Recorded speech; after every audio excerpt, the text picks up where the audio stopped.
शिवसेना के नाम निशान पर चुनाव आयोग के फैसले के बाद से महाराष्ट्र में सियासी घमासान मचा हुआ है।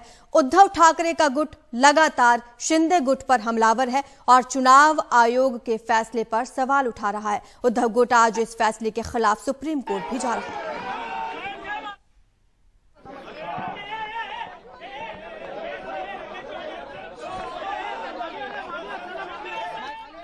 आपको बता दें कि उद्धव गुट लगातार हमलावर है शिंदे गुट पर। उद्धव गुट के सुप्रीम कोर्ट जाने से पहले परसों शिंदे गुट ने सुप्रीम कोर्ट में एक कैविएट पिटीशन दाखिल कर दी है।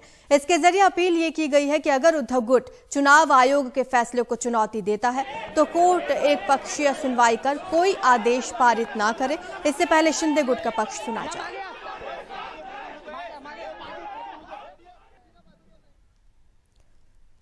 उद्धव ठाकरे ने शिवसेना का नाम और चिन्ह शिंदे गुट को मिलने के बाद बीजेपी और प्रधानमंत्री तक पर निशाना साधा, जिसके जवाब में केंद्रीय गृह मंत्री अमित शाह ने कहा कि चुनाव आयोग के फैसले ने सत्यमेव जयते को चरितार्थ किया है। आदिवासियों को इतना अन्याय किया, वो कम्युनिस्ट पार्टी को जिताने के लिए शिंदे साहब की शिवसेना को असली शिवसेना और धनुष बाण दोनों मिल गए। एक बार ताली बजाकर इनका स्वागत करिए। चुनाव आयोग ने दूध का दूध और पानी का पानी कर दिया है। सत्यमेव जयते के सूत्र को चरितार्थ किया गया है।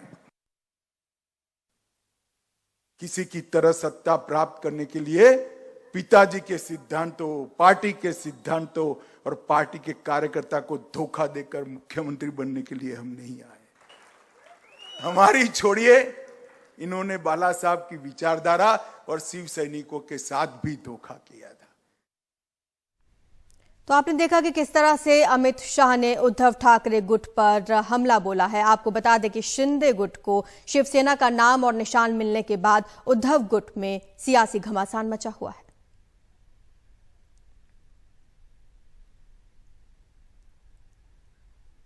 आबकारी घोटाले के सिलसिले में दिल्ली के उप मुख्यमंत्री मनीष सिसोदिया से कल पूछताछ नहीं हुई। सीबीआई ने उन्हें पूछताछ के लिए बुलाया था, लेकिन मनीष की ओर से चिट्ठी लिखकर कहा गया कि वो दिल्ली सरकार का बजट बनाने में व्यस्त है, लिहाजा उन्हें पूछताछ के लिए अगली तारीख दी जाए। सीबीआई ने उनका अनुरोध मान लिया है, लेकिन पूछताछ की अगली तारीख अभी तय नहीं हुई है। मैंने उनसे रिक्वेस्ट किया है, मैं सवालों से नहीं भागता, मैं जवाब से नहीं देता भाग रहा हूँ, बस बजट बनाने दीजिए। हम सेंट्रल गवर्नमेंट को अप्रूवल के लिए बजट भेज देंगे फरवरी के एंड में, वो हमें भेजना है। उसके बाद में आप कभी बुला लीजिए, मैं जवाब दूंगा आपके सारे सवालों का। दिल्ली की नई शराब नीति में कथित घोटाले के मामले में रविवार सुबह 11 बजे दिल्ली के उप मुख्यमंत्री मनीष सिसोदिया को सीबीआई मुख्यालय में पूछताछ में शामिल होने जाना था, लेकिन 9 बजे ही उन्होंने कहा कि वो अभी दिल्ली का बजट बनाने में व्यस्त हैं, इसलिए हफ्ते भर का समय दें। सिसोदिया को आशंका थी कि रविवार को पूछताछ के बाद सीबीआई उन्हें गिरफ्तार कर सकती है। बीजेपी को अगर बदला लेने के लिए गिरफ्तार करना है तो कर लें मुझे, लेकिन दिल्ली के लोगों की कीमत पे नहीं, दिल्ली के लोगों का बजट रोक के नहीं, दिल्ली के लोगों के बजट की प्रोसेस रोक के नहीं, क्योंकि अगर दिल्ली के लोगों का बजट प्रोसेस डिरेल होता है तो अगले 1 साल का पूरा कार्यक्रम गड़बड़ा जाएगा। सीबीआई ने मनीष सिसोदिया का आग्रह मान लिया और नई तारीख देने का फैसला किया। दिल्ली के डिप्टी सीएम मनीष सिसोदिया से सीबीआई मुख्यालय में दूसरे दौर की पूछताछ होनी थी, लेकिन सुबह करीब 8:45 बजे उनकी तरफ से मेल किया गया कि वो दिल्ली के बजट को बनाने में लगे हुए हैं, इसलिए उनको 1 हफ्ते का समय दिया जाए। देखिए, सीबीआई के पास जो हमारे यहाँ से ऑफिसर गए थे, उनको सीबीआई ने कह दिया है कि हम आपको अब अगले हफ्ते बुलाएंगे। अच्छा, मगर अगले हफ्ते की कोई जो है स्पष्ट तारीख नहीं बताई है, मोटे तौर पे बोला है कि हाँ हम जो है एग्जेम्पशन आपकी मान रहे हैं। अच्छा। और अगले हफ्ते आपको बुलाते हैं। बीजेपी का कहना है कि सिसोदिया कितना भी बचने की कोशिश कर लें, लेकिन बच नहीं पाएंगे। कल अरविंद केजरीवाल जी ने कहा था कि हमारे उप मुख्यमंत्री जांच में पूरा सहयोग करेंगे। अभी 24 घंटे भी नहीं हुए और वो जांच से भाग रहे हैं, वो सीबीआई के पास जाने से डर रहे हैं, उनको अपनी गिरफ्तारी का डर सता रहा है। दिल्ली शराब नीति मामले में मनीष सिसोदिया आरोपी नंबर 1 बनाए गए हैं, लेकिन ना ही सीबीआई और ना ही ईडी की चार्जशीट में मनीष सिसोदिया को अभी तक आरोपी बनाया गया है। इस मामले में एक तरफ जहां मनीष सिसोदिया पर गिरफ्तारी की तलवार लटक रही है, वहीं दबाव सीबीआई पर भी होगा कि वो आरोपी नंबर 1 मनीष सिसोदिया पर कार्रवाई करे, क्योंकि अगर सीबीआई आरोपी नंबर 1 पर ही कार्रवाई करती हुई नहीं दिखाई देगी तो सवाल उठेंगे कि क्या मनीष सिसोदिया पर केस किसी दबाव में आकर सीबीआई ने बनाया था। दिल्ली से अपने कैमरा सहयोगी मोहम्मद मुरसलिन और मुकेश सिंह सेंगर के साथ मैं शरद शर्मा, एनडीटीवी इंडिया। जम्मू कश्मीर में बुलडोजर पर फिलहाल ब्रेक लगा है। अब प्रशासन एक नीति बना रहा है जिसके आधार पर आगे की कार्रवाई होगी। अब तक हुई कार्रवाई पर कई सवाल उठते रहे हैं। हमारे सहयोगी नजीर मसूदी की रिपोर्ट देखिए। अतिक्रमण के खिलाफ करीब 1 महीने चली मुहिम आखिरकार जम्मू कश्मीर में थम गई है। बुलडोजरों पर फिलहाल ब्रेक लगा दिए गए हैं। जम्मू कश्मीर प्रशासन इस दिशा में अगला कदम उठाने से पहले अब एक नीति बनाने में जुट गया है। इस नीति का मकसद गरीबों और उन छोटे काश्तकारों के हितों की सुरक्षा होगा जो सालों से यहां छोटे खेतों पर खेती करते आ रहे हैं। बीजेपी ने इस कदम का स्वागत किया है। सरकार ने जो भी एक निर्णय लिया है जिसमें एंटी इंक्रोचमेंट ड्राइव है, उसे तत्काल प्रभाव से रोका गया है। हम समझते हैं कि ये एक सरकार की द्वारा उठाया गया एक बड़ा ही वेलकम स्टेप है। जो रेवेन्यू के अधिकारी हम इसके ऊपर काम करेंगे और अच्छा सा अध्यादेश लेके आएंगे। और हम ये कहते हैं कि जो बड़ी शार्क्स है उन्हें किसी भी प्रकार से नहीं छोड़ा जाए जिन्होंने इस प्रदेश को जी भर के लूटा है। जम्मू कश्मीर में अतिक्रमण हटाओ अभियान एक बड़े विवाद में बदल गया था। विपक्ष ने आरोप लगाया था कि इस मुहिम के तहत सांप्रदायिक आधार पर भेदभाव किया जा रहा है। जमीनों पर सालों से खेती करते आ रहे हजारों लोगों को पहले ही बेदखल कर दिया गया है। विपक्षी नेशनल कॉन्फ्रेंस ने भी इस फैसले का स्वागत किया और इसे गरीबों के लिए राहत बताया। हालांकि ये फैसला काफी देर से आया और सरकार की कार्रवाई में स्पष्टता न होने से काफी लोगों को नुकसान हो गया। मैं उम्मीद करता हूं कि सरकार जमीनी हालात का आकलन करेगी। जम्मू कश्मीर उपराज्यपाल का प्रशासन शुरू से ही कहता रहा है कि जमीनों पर कब्जा करने वाले अमीर और ताकतवर लोग ही उसके निशाने पर होंगे और आम लोगों को नहीं छुआ जाएगा, लेकिन जमीन पर ऐसा दिखा नहीं। लोगों की नाराजगी ने बिल आखिर प्रशासन को अपनी बुलडोजर नीति पर नजरसानी करने के लिए मजबूर किया है।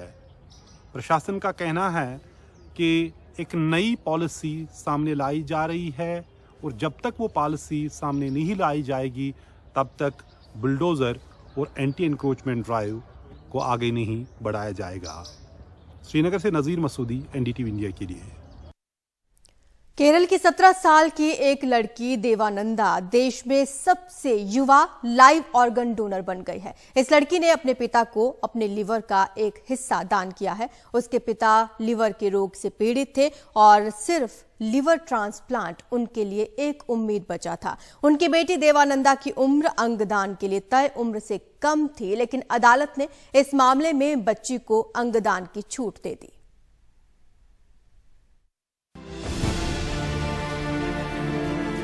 पिता की जिंदगी बचाने के लिए अपनी जिंदगी दांव पर केरल के त्रिशूर जिले की 17 साल की देवानंदा ने अपने लिवर का एक हिस्सा अपने पिता को बचाने के लिए दान कर दिया, वो भी मार्च में अपने 12वीं बोर्ड के इम्तिहान से कुछ हफ्ता पहले।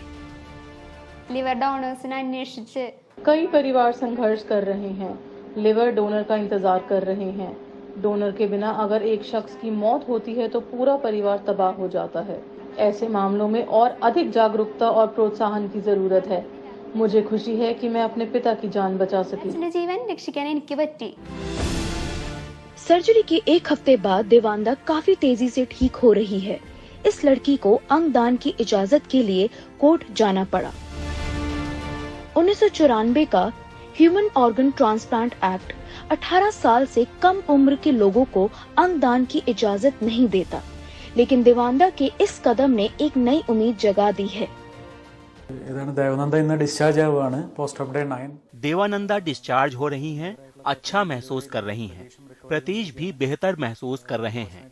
ब्रेन डेड ऑर्गन डोनेशन को बढ़ावा देने की जरूरत है ताकि किसी 17 साल की लड़की को अपने पिता को बचाने के लिए अंगदान न करना पड़े। केरल हाईकोर्ट ही नहीं बल्कि अस्पताल प्रशासन ने भी देवानंदा के इस जज्बे की खुलकर तारीफ की है। देवानंदा इस कदम से एक नई मिसाल बन गई है। तिरुवनंतपुरम से एसपी बाबू के साथ उमा सुधीर की रिपोर्ट, एनडीटीवी इंडिया।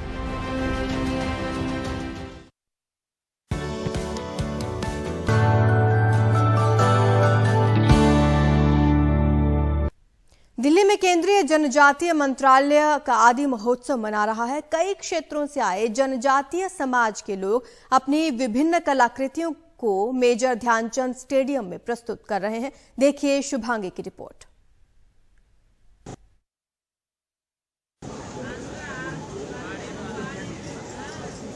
जनजातीय समाज की संस्कृति की झलक कुछ इसी तरह दिल्ली में एक अद्भुत रंगीन उड़ान भरती हुई दिखी। देखने में भले यह सरल लगे, लेकिन इन्हें बनाना बिल्कुल आसान नहीं। बिना बुनियादी सुविधाओं के जनजातीय समाज ने कई महीनों की मशक्कत के बाद ये सामान तैयार किया है। ज्यादातर काम प्राकृतिक रंगों और हाथ से होता है, मगर यह सिर्फ सजावट की चीजें नहीं हैं। यह इनके समाज की परंपरा है। मगर आज के बदलते दौर में बाजार के तकाजों के साथ यह परंपरा कहीं खोती जा रही है। ये एलिफेंट डाल दिया ना, ये फ्लावर डाल दिया ना, ये सीजर डाल दिया ना, ये अंडा है बोला है वो लोग। ट्रेडिशन का पैटर्न है। ये सब खत्म होता है। सब लोग अभी पावरलूम आया है स्पेशली, एंड देन कोई भी करने के मन है, इसलिए हैंडलूम का चीज़ बहुत दाम हो गया। लेकिन ये अभी रिवाइव करने के लिए मैं भी बहुत सोचता है। हमारा पिताजी जगन्नाथपुरी का यह चित्र आपने कई बार देखा होगा। आइए इनके चित्रकारों से मिलिए। उड़ीसा से आए प्रकाश जी का यह पुश्तैनी काम है। जनजातीय समाज और पर्यावरण का बेहद गहरा संबंध है, इसीलिए बढ़ते जलवायु परिवर्तन से इनकी जीवन शैली और काम पर खतरा मंडरा रहा है। एक महीना का 45,000, 50,000, 30,000, कभी कभी 15,000 भी हो जाते हैं। सीजन के हिसाब से सेल रहता है और मार्केटिंग मिल जाता है, तो रोजी रोटी कमाने के लिए तरीका मिल जाते हैं। जनजातीय समाज की मदद करने के लिए सरकार से जुड़ी हुई है ट्राइफेड नाम की संस्था, जो 1987 से यह काम कर रही है। बिचौलियों को खत्म करने के लिए यह खुद ही सामान खरीदती है, मगर इतने अरसे बाद भी करीब सिर्फ 3 लाख कारीगर ही इनसे जुड़ पाए हैं। इनके साथ ट्राइफेड करीब 44 करोड़ का कारोबार ही कर पाता है। भारत सरकार ने क्या किया कि 87 आइटम्स को लिया, उनका एक न्यूनतम दाम फिक्स किया, जिसको हम स्टेट गवर्नमेंट के साथ सपोर्ट कर खरीदते हैं। तो अब क्या है कि उनको डायरेक्ट उनका हक मिलता है। प्रधानमंत्री का कहना है कि भारत एक राष्ट्र ही नहीं, वह एक विचार और संस्कृति भी है। लेकिन सवाल ये है, जब आप संस्कृति के बारे में सोचते हैं तो आप किसकी संस्कृति के बारे में सोचते हैं? क्योंकि भारत जैसा देश जो आज संस्कृति को अपनी पहचान बताता है, वह विभिन्नता से आज उतना ही दूर भागता है और उतना ही डरता है। तो आप भी आइए आदि महोत्सव में और जनजातीय संस्कृति के बारे में थोड़ा समझिए और जनजातीय संस्कृति को उसकी इज्जत और उसकी हक की जगह भी दीजिए। मैं हूँ शुभांगी डेढ़गवे, कैमरा पर्सन मोहम्मद मुरसलीन के साथ, एनडीटीवी इंडिया के लिए।